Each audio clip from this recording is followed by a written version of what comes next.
Oi, pessoal, esse é o Crespo Podcast, um podcast de assuntos variados. Eu sou a Renata Crespo e sejam todos bem-vindos. Oi, pessoal, bom, estamos aqui para mais um episódio. Hoje eu tô com o Marcelo Coutinho, ele é ator, dublador, diretor de dublagem, diretor musical também. Bom, Marcelo, eu queria te agradecer de antemão por você ter topado vir, bater esse papo aqui. Muito obrigada e fique bem à vontade, tá bom? Tá bom, eu que agradeço pelo convite, Renata. Adorei. É. E eu queria que você começasse a falar pra gente um pouco da sua história, né? Como que você começou na música, como que você foi parar na dublagem, como é que foi isso? Então, lá se vão muitos anos, muitos anos. Então, eu comecei na música criança ainda, né? Eu sou de Petrópolis e lá tem um coro de crianças famoso no Brasil que chama Canarinhos de Petrópolis. Uhum, E aí eu fui estudar nessa escola onde ficava esse coro. E aí, chegando lá, eu fui fazer o teste. E assim, eu nem sabia que existia, mas todo começo de ano, o padre chegava na sala e chamava todos os meninos para fazerem um teste musical, para cantar alguma uhum, coisa, para saber se era afinado ou não. E aqueles que realmente eram afinados, ele recrutava, perguntava à família se queria fazer parte do coro, né? E assim foi que eu entrei aos 8 anos, em 1976. É bastante tempo, né? Eu falei que é muito tempo, né? E assim ali, né, eu praticamente comecei a minha carreira musical lá também. A gente tinha aula de teoria musical, de instrumentos. Então eu aprendi violino durante muito tempo.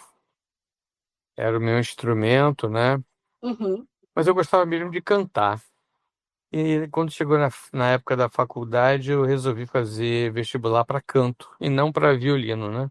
aham, E assim foi. Entrei para o canto, comecei ali a minha graduação. Aos poucos fui largando, parando de tocar e me dedicando mais ao canto. E assim comecei a minha carreira como cantor lírico. uhum, E isso no final dos anos 80, né, início dos anos 90. Aí então a dublagem apareceu dessa forma, porque o meu sogro trabalhava num estúdio de dublagem, que é a Delarte, aham, né, como diretor e tradutor. E aí chegou lá na Delarte um filme que era a Bela e a Fera, que tinha muitos coros líricos, né? E a pessoa que era diretora musical na época, o diretor musical, ele era mais ligado à música pop, então ele não tinha muito essa convivência com a música clássica, a música lírica. E aí o meu sogro falou para ele: olha, o meu genro, ele é cantor lírico, ele é regente de coro, ele pode te ajudar. E assim foi que eu entrei como diretor assistente na Bela e a Fera, para coordenar as partes dos coros, né? uhum, E a coisa foi indo, né? Trabalhei aquele ano todo lá, em outros projetos também, até que o diretor da Disney é, achou por bem que eu assumisse a direção geral das músicas nos desenhos. Então, a partir de 93, no Aladdin, eu já comecei como diretor musical mesmo. uhum, E aí começou a minha carreira na dublagem, né? Até então, dirigindo as músicas e cantando nas produções. E em 96, quando chegou o filme do Corcunda, eh, eu fiz teste para música, aí tinha sido aprovado, mas a direção da Disney não queria que fosse match voice, queria que a mesma pessoa que cantasse dublasse. aham, Então eu fiz o teste para dublagem, passei, e aí então ali eu comecei a minha carreira também como dublador. Em 96. A partir dali eu comecei a dublar. Comecei com Corcunda, depois vários outros personagens, fiz muita coisa. Depois o Ursinho Pooh, aí depois o Jack e vários outros filmes também, vários desenhos. Aí a coisa começou, né? Nisso eu já tinha meu próprio estúdio, que era Double Sound, Aham. onde a gente dublava esses desenhos todos aí nos anos 90, né? E também aí em 96 começou o grande boom da TV a cabo, né? Então, é, tinha muito volume de trabalho, a gente começou a trabalhar muito.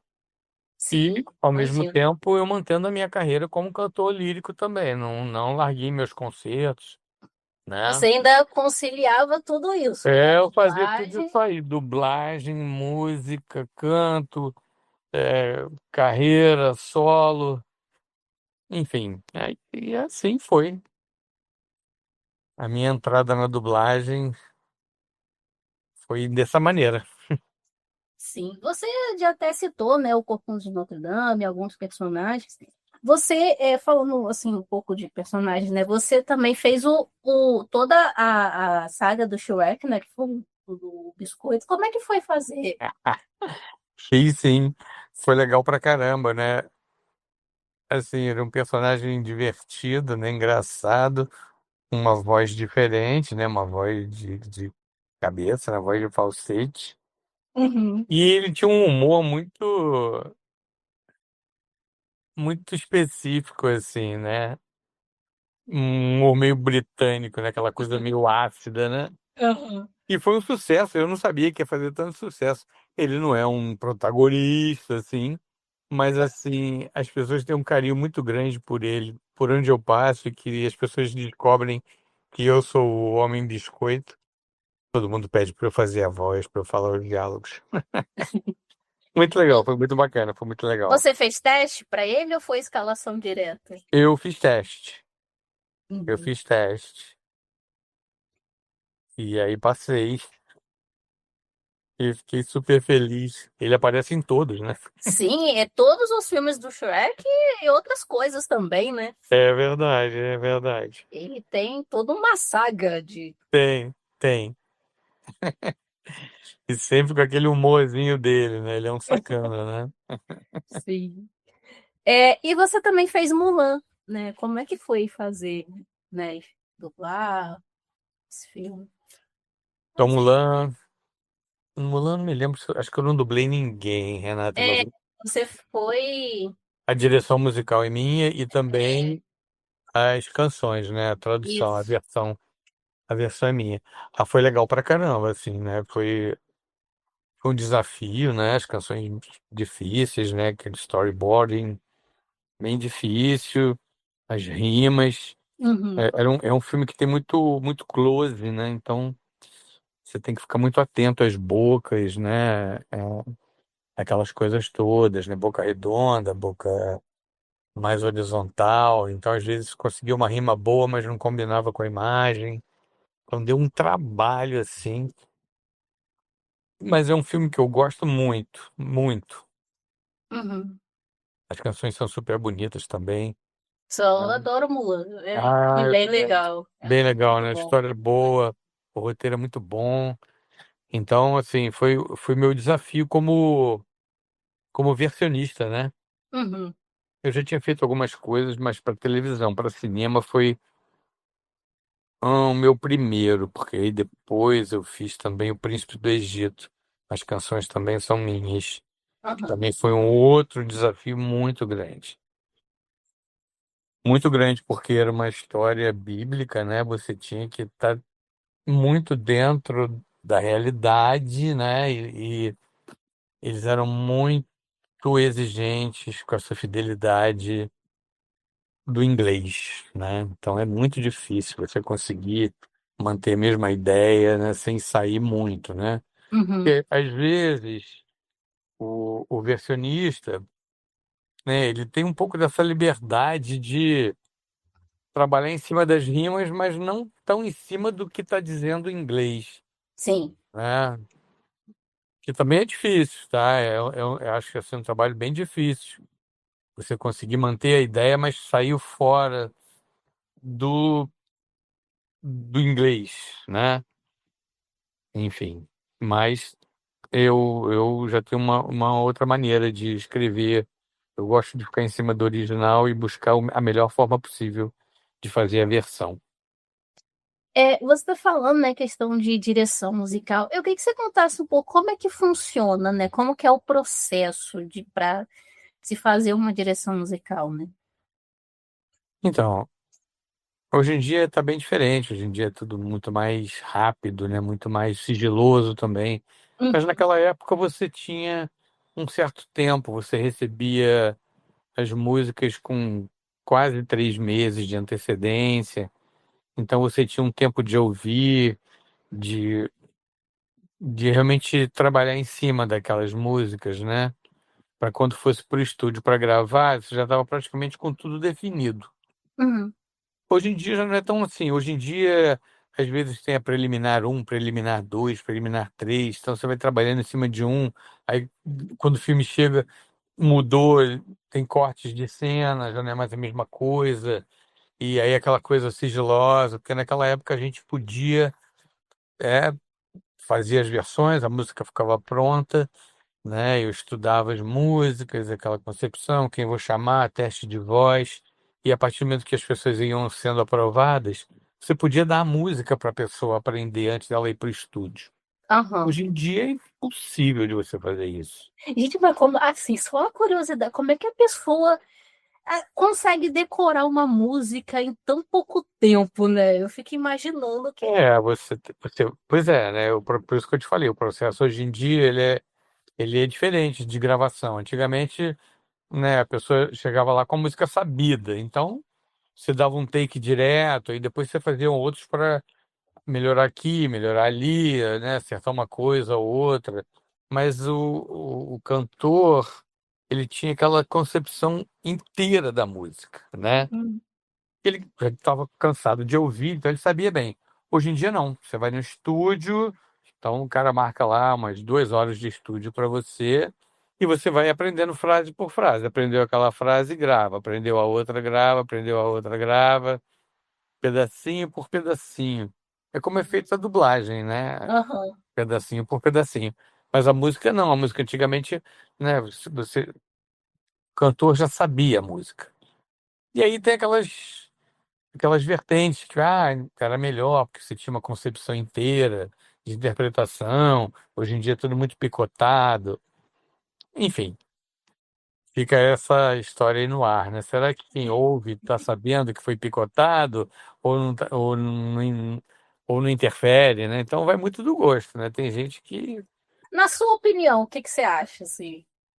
Eu gostava mais como era antigamente, que você tinha ideia da canção inteira, né? Que você podia dar as cores necessárias. Assim você fica muito concentrado naquele pedacinho e às vezes você perde um pouco do que já foi, né? Uhum. Do que você já gravou, que você está concentrado naquele pedaço. Então é um pouco de coxa de retalho, né? Sim. Mas, assim, hoje em dia é assim, porque a música não pode sair do estúdio de maneira alguma, né? Nada, né? Hoje é um Uhum. sigilo total, né? Por causa dessas coisas que acontecem realmente de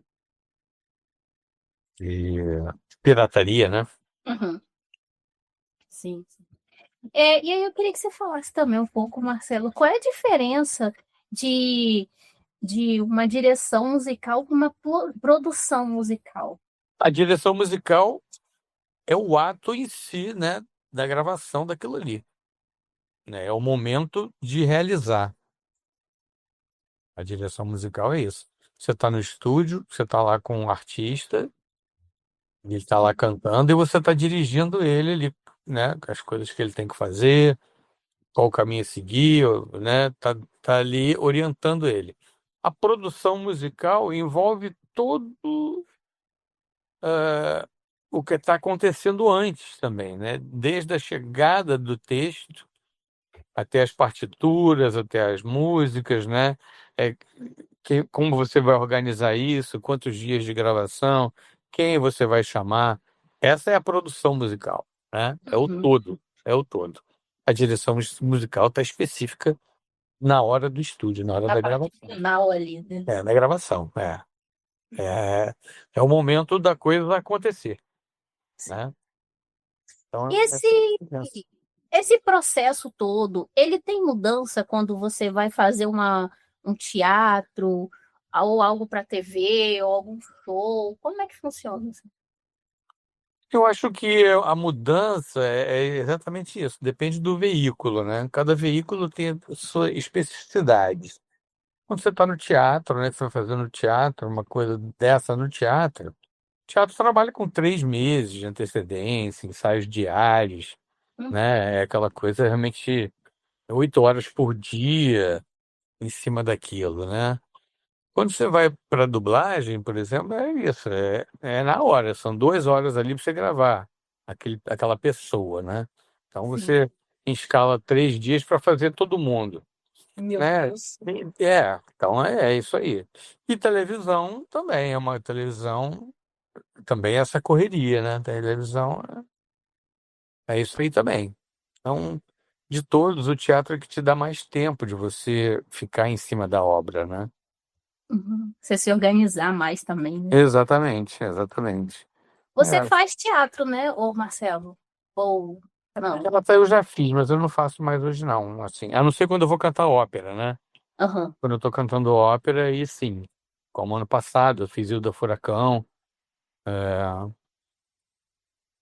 foi muito legal, né? Fizemos uma turnê pelo Brasil e aí, assim, mas o teatro, assim, teatro musical, por exemplo, não faço mais, assim, que não tem tempo, né? Não dá tempo. Imagina. Exige muito, né? Exatamente isso que a gente está falando. O teatro ele precisa de 3 meses de antecedência, e aí você fica uma temporada, né? Você fica às vezes 6 meses em cartaz. Então, todas as outras coisas que você faz, né? Eu sou professor da universidade, dou aula particular, enfim, faço um monte de coisa. Eu tenho que abrir mão dessas coisas para poder ficar só em cima daquilo, né? Uhum. E aí, enfim, hoje em dia para mim assim não compensa mais. Além de ser muito cansativo também, né? Nossa, eu imagino, assim, a sua rotina sem o teatro Nossa, já. minha vida ficava um inferno. Minha vida ficava um inferno, cara. Nossa, quando tinha que viajar então. Meu Então, Deus. assim, hoje em dia na ópera, né, eu só aceito as óperas também que elas são de curta duração e que as viagens são no fim de semana. Então, eu viajo na quinta-noite. A ópera acontece sexta e sábado, ou sábado e domingo, e segunda eu tô de volta. Aí Uhum. beleza. Aí beleza, que aí dá pra eu voltar pra minha vida normal, né? Sim. Se não, cara, se não, é uma loucura. E aí, Marcelo, quais são os cuidados que precisa ter quando você vai dirigir, por exemplo, uma música de numa cena ou numa performance ao vivo mesmo? Você tem que ter muita certeza do que você está fazendo, né, Renato? Você tem que estar bem concentrado, né? Tem que estudar bastante, porque a pessoa que está sendo dirigida por você, ela precisa disso, né? Na verdade, ela precisa saber que ela tem alguém ali que está disponível para dar suporte para ela, Uhum. né? Não ficar metendo bedelho o tempo inteiro também, né? O artista tem que criar, mas a função do diretor é limpar o caminho, né? O Sim. caminho é aquele, mas ele tem que estar limpo para que ele possa fluir, para que ele possa andar nesse caminho da melhor maneira possível. Então, acho que a direção é isso, né? Então, você tem que estar muito bem preparado, né? Para poder dar esse suporte, para poder dar esse apoio, né? E até mesmo para entender, às vezes, um caminho que o artista toma e que é viável também, Uhum. entendeu? Para não ficar uma coisa tão Ctrl+C, Ctrl+V, né? É, Deixar a pessoa criar também e não ficar tolhendo ela, né? tipo, você, claro que você tem ali um roteiro para seguir, né, Marcelo? Sim, Mas sim. também tem essa questão que às vezes o que a pessoa traz também pode ser bem útil, né, Pode para ser bem divulgação. interessante. Exatamente isso. Então, eu acho que você não pode, né? Apesar de você, a função do diretor é essa, né? De realmente saber o que tem que acontecer, mas também de saber perceber quando o artista te traz uma coisa diferente e que é uma ideia boa também, Uhum. né? E não você querer impor o tempo todo a sua maneira, né? Sim, sim. Hoje em dia, com toda essa questão de tecnologia e tudo mais, como que você enxerga, assim, como que você vê o futuro da direção musical hoje no Brasil, Marcelo? Então, é uma boa pergunta, né? Eu acho que ela cada vez tem menos força, né? Cada vez as coisas acontecem mais automaticamente, né? Por elas mesmas, né?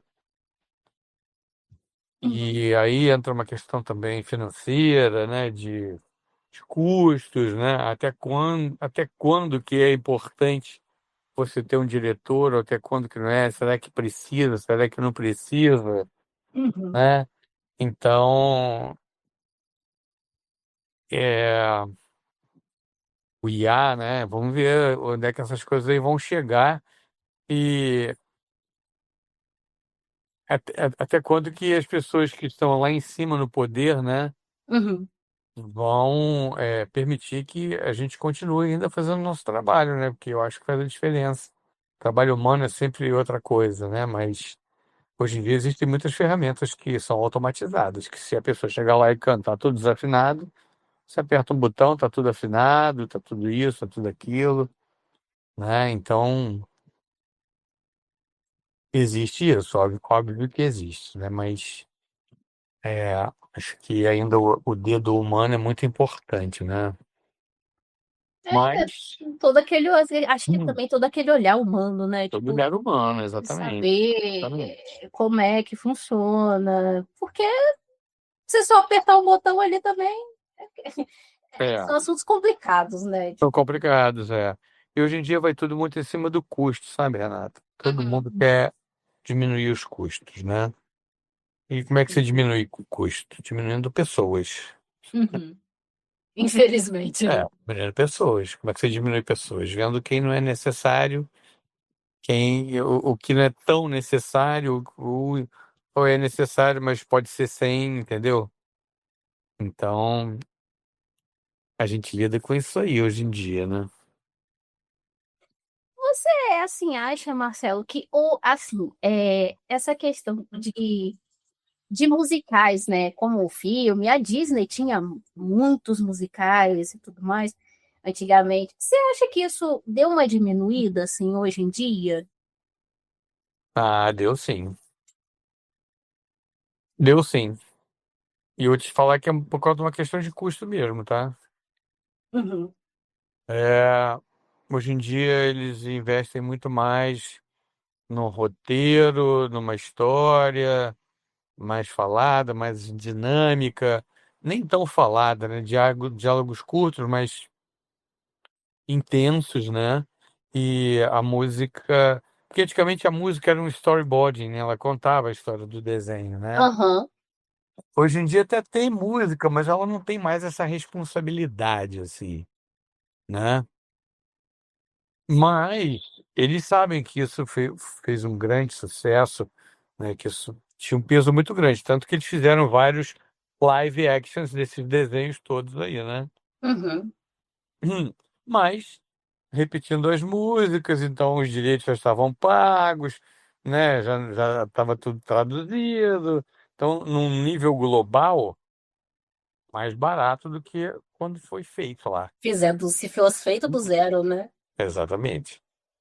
Então, com certeza, é mais barato, mas ao mesmo tempo o apelo do público, né? Porque foram coisas que fizeram muito sucesso. Uhum. A Disney ficou conhecida pelos seus grandes musicais, né? É, com certeza, com certeza, né? E depois levou todos eles para Broadway, né? Muitos deles, né? Como o próprio Corcunda, o próprio Aladdin, né? Esses desenhos todos foram para Broadway, né? Uhum. E a Bela e a Fera, né? Fizeram muito sucesso, né? Então, eu acho que marcou uma época, né? Marcou uma época. Sim. Você já tinha citado alguns no começo, assim, né, Marcelo? Mas você olhando assim, qual assim filme, né, ou qual musical foi mais difícil para você fazer? E por que também, né? Ah, eu acho que foi o Corcunda, sabe, Renata?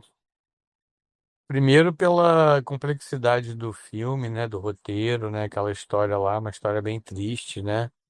Uhum. Tô falando pra mim, né, assim, né, Sim, como sim. artista, né, eu como artista. As canções também, assim, de uma intensidade muito grande, uma dificuldade, né? Os diálogos também, né? Foi, como eu te falei, foi o primeiro filme que eu dublei. Então eu tinha uma responsabilidade muito grande de fazer bem feito, né? Uhum. De estar muito atento, né? Àquela história, aquele sentimento, né? E então, assim, eu já comecei com um desenho de pizza pra caramba, né? Né, já começou com um negócio de peso, né? Pô, muito peso, né? E quando você entra no mercado, assim, que você é novo, que você já faz uma coisa difícil, importante, você sofre críticas, né? Você tá ali se mostrando, né? Enfim, então tinha essa coisa também, né? De realmente ter que fazer ficar bom, convencer, Uhum. para não parecer uma coisa que foi meio que protegida, porque ele é amigo do fulano, que isso, Sim, aquilo, sim. né? Então esse desenho para mim teve um peso muito grande, assim, né? De realmente chegar lá onde o personagem no original está, né? Uhum. Então foi bem difícil, assim, nesse sentido, né? E na parte, assim, propriamente de direção musical, assim, você dirigindo música, qual foi o mais difícil? Ah, teve alguns, cara. Vou te falar, Hércules difícil pra caramba. Hércules foi um desenho muito difícil de fazer. As músicas muito difíceis. Uhum. Muita gente cantando ao mesmo tempo, né? As musas, né? Os protagonistas, né? Uhum. Então, assim, esse desenho foi um dos mais difíceis, assim, vou te falar. De complexidade, esse foi um desenho difícil. O Príncipe do Egito também foi bem difícil.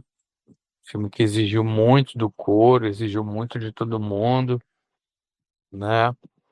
Mas, e aquela coisa, né? Você não tem muito tempo, né? Esses desenhos eram gravados, a parte musical, assim, toda, solos e coros em uma semana. Uhum. Então tinha que estar bem afiado, né? Saber planejar bem o tempo para poder conseguir realizar, né? Esses desenhos tinham 8, 9 músicas, né? Olha, Nossa. hoje em dia não tem mais isso, né? Mas naquela época tinha 8, 9 músicas. E eu tô te falando, Hércules, 8, 9 músicas grandes, complicadas, né? Coros complicados, né? Sim, Uhum. exigindo muita energia, né? Sim. Então, eu cobrava muito isso dos meus comandados. Você, assim, é muito exigente enquanto diretor, você é mais tranquilo? Cara, eu sou mais pro exigente, sabe? Uhum. Eu gosto de entregar o melhor. Vou te dizer por quê. Porque uma vez que você gravou, você não pode mais mexer, entendeu, Renata? Aham. Então, aquilo vai ficar pro resto da vida. Então, se você fez uma coisa e aí depois você falou, pô, podia ter feito melhor, nunca mais você vai poder mexer naquele projeto e fazer melhor. Uhum. Então, eu sempre tinha esse pensamento: vou fazer o meu melhor. Pode até ser que outro faça melhor do que eu, né? Pode ser que outro faça, mas eu dei o meu melhor. Sim. Eu dei o que era o meu melhor. Então, isso que eu sempre pensava, né? O meu melhor estava ali. Se não foi melhor é porque realmente eu não tive capacidade de fazer melhor, mas dentro do que eu estava planejando, aquele era o meu melhor, aquele era o que eu podia entregar. Uhum. Sim. É. E aí, Marcelo, você, né, você, como já citou, você trabalha, né, também em universidade, dá aula. Assim, que conselho você daria para quem quer entrar nessa carreira hoje, né? Tanto na dublagem quanto na questão de música também. Cara, o conselho é realmente estudar, né, buscar bons profissionais para ensinar, né, trabalhar com os bons, investir, né, se dedicar, porque hoje em dia é exatamente isso, né? Exige muito, né? Hoje em dia você não pode ser só ator, só cantor, só bailarino, né? Hoje em dia você tem que fazer tudo isso aí, né? Você tem que buscar tudo isso aí, se aprimorar em todas essas áreas, né? Sim. Porque tem uma concorrência muito grande e as pessoas chegam prontas nesses quesitos, né? Uhum. Então, não adianta você ser um ótimo cantor e não ser um bom dublador, ou você ser um ótimo bailarino, mas não ser um bom ator. Se você quer trabalhar com musical, se você quer trabalhar com dublagem, se você quer trabalhar nessa área, né? Você tem que realmente, hoje em dia, se dedicar muito. É necessário, Uhum. né? Esse tripé aí, ele anda junto, né? Sim. Então, buscar os melhores profissionais, fazer muitos cursos, né? Se aprimorar para poder juntar todas essas qualidades aí. Sim.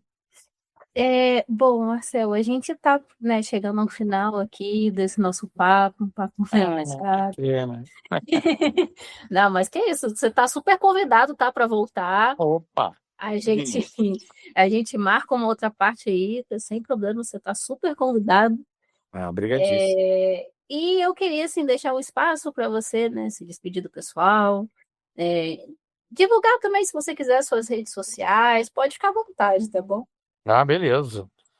Então, eu quero agradecer a você, primeiramente, pelo convite, né? De dar essa oportunidade de me falar mais uma vez do meu trabalho, da minha carreira, né? Do que eu venho fazendo nesses 50 anos. É bastante tempo, hein? É bastante tempo, como eu te falei, eu tinha 8 quando eu comecei, então esse ano eu completo 50 anos da primeira vez que eu entrei no palco, eu considero isso. Uhum. Foi em julho de 1976. Então, esse ano é o ano do cinquentenário. Que E legal. passou rápido. Então, assim, obrigado a todo mundo que está aí ouvindo também, né? Que está curtindo essa história aí. E se quiser ver um pouco mais do meu trabalho, entra lá no meu Instagram, Marcelo Coutinho Oficial, né? Lá tem algumas gravações, algumas fotos, tem um pouquinho da história de tudo isso aí que eu falei para vocês, de todas essas áreas em que eu atuo, né? E é isso, praticamente isso. Bom, gente, eu espero que vocês gostem, né, desse episódio. Foi um prazer ter você aqui, Marcelo. E até o próximo episódio, galera. Beijos, tchauzinho. Beijo para todos, obrigado, Renata. Foi um prazer poder falar com você. Beijo grande para você e para todos. Obrigadão. Tchau, gente.